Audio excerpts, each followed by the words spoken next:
পশ্চিমবঙ্গের রাজনীতির বিষয়ে আরও খবর জানাতে কলকাতা থেকে যুক্ত হচ্ছেন দীপক দেবনাথ। দীপক, তৃণমূল দলের হাল হাকিকত কি দেখতে পাচ্ছেন এবং তৃণমূল সাংসদের মধ্যে যে দলের গুঞ্জন শোনা যাচ্ছে পদত্যাগের কথা, সেটি আসলে কতটুকু সত্যি?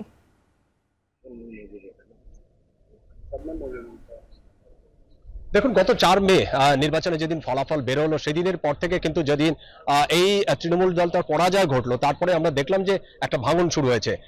একে একে তৃণমূলের যারা কাউন্সিলর আছে, যারা পঞ্চায়েত সদস্য আছে, তারা পদত্যাগ করছেন। এবং আমরা গতকাল দেখলাম যে কলকাতা পৌরসভার যে চেয়ারম্যান ফিরহাদ হাকিম, তিনি পদত্যাগ করেছেন। তার আরেকদিন আগে বিধাননগর যে মিউনিসিপ্যালিটি আছে বা কর্পোরেশন আছে, তার যে মেয়র কৃষ্ণা চক্রবর্তী, তিনি পদত্যাগ করেছেন। বিধানসভার মধ্যে একটা একটা একটা কোন্দল দেখা গেছে। সেখানে বেশ কিছু বিধায়ক, অন্তত ৬০ জন বিধায়ক, তারা বিদ্রোহী। তারা নতুন করে একটা তৃণমূল ব্লক, নতুন তৃণমূল ব্লক বলে একটা ব্লক তৈরি করেছেন, যেখানে বিরোধী দলের নেতা হয়েছে ঋতব্রত ব্যানার্জি। এবং আস্তে আস্তে মমতার হাত থেকে কোনোভাবে যে তার যে দলের রাশ, সেই রাশটা কিন্তু আস্তে আস্তে সরে যাচ্ছে।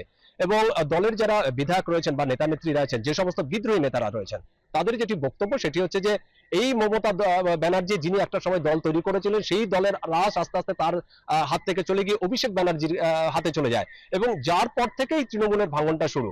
এবং এই যে ভাঙনটা, সেটা কিন্তু আস্তে আস্তে রাজ্যের বাইরে আমরা দেখে দিলাম, গন্ডি পেরিয়ে সেটা দিল্লিতে চলে গেছে।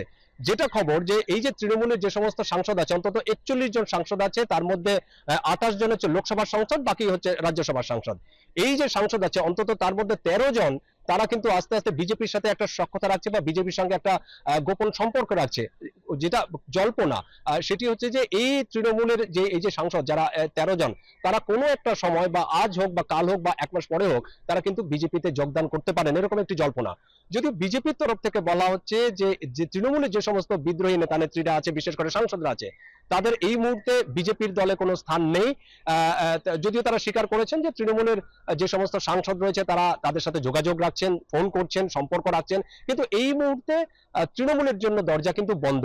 কিন্তু গোপনে যেটা খবর সেটি হচ্ছে যে তারা কিন্তু যোগাযোগ রাখছেন। এবং এটার মধ্যে দিয়ে আমরা দেখেছি যে তৃণমূলের যে সমস্ত সাংসদ আছে, বিশেষ করে গতকালই আমরা দেখলাম যে রাজ্যসভার সাংসদ সুখেন্দু শেখর রায়, তিনি একটি তাৎপর্যপূর্ণ মন্তব্য করেছেন। তিনি বলেছেন যে এত কম সময়ের মধ্যে তৃণমূলের এই যে বিধায়ক, ৬০ জন বিধায়ক, তারা দল পরিত্যাগ করলেন বা বিদ্রোহ ঘোষণা করলেন, এটা কিন্তু সাম্প্রতিককালে আমরা দেখিনি। এবং এই যে চিত্রটা, সেই চিত্রটা কিন্তু লোকসভাতেও আস্তে আস্তে আসছে, এরকম একটি তাৎপর্যপূর্ণ মন্তব্য। আর লোকসভার যে সাংসদ কাকুলি বস্তি, তিনি একটি মন্তব্য করেছেন। তিনি সরাসরি বলেছেন, অভিষেক ব্যানার্জিকে নিশানা করেছেন, এবং তিনি বলেছেন যে তারা আস্তে আস্তে এই যে তৃণমূলের যে অন্দরে যে ফাটল, সেই ফাটলটা আস্তে আস্তে বড় হচ্ছে। এবং দলের সাংসদ হিসেবে তিনি এরকম একটি মন্তব্য করেছেন। এবং সেখান থেকে আমরা দেখতে পাচ্ছি যে একটা তৃণমূলের একটা অংশ, বিশেষ করে যেটা বলছিলাম যে ১৩ জন সাংসদ, তারা কিন্তু বিজেপির সাথে যোগাযোগ রাখছেন। এবং নতুন করে তারা একটি দল সেখানে গঠন করতে যাচ্ছেন। এবং তাদের একটা লোকসভার যে দলনেতা, সেই দলনেতাও অন্য একজনকে করা হবে, যিনি তৃণমূলের বিদ্রোহী বলে পরিচিত। রাত্রি। পশ্চিমবঙ্গের রাজনীতির খবর জানাতে কলকাতা থেকে যুক্ত ছিলেন দীপক দেবনাথ।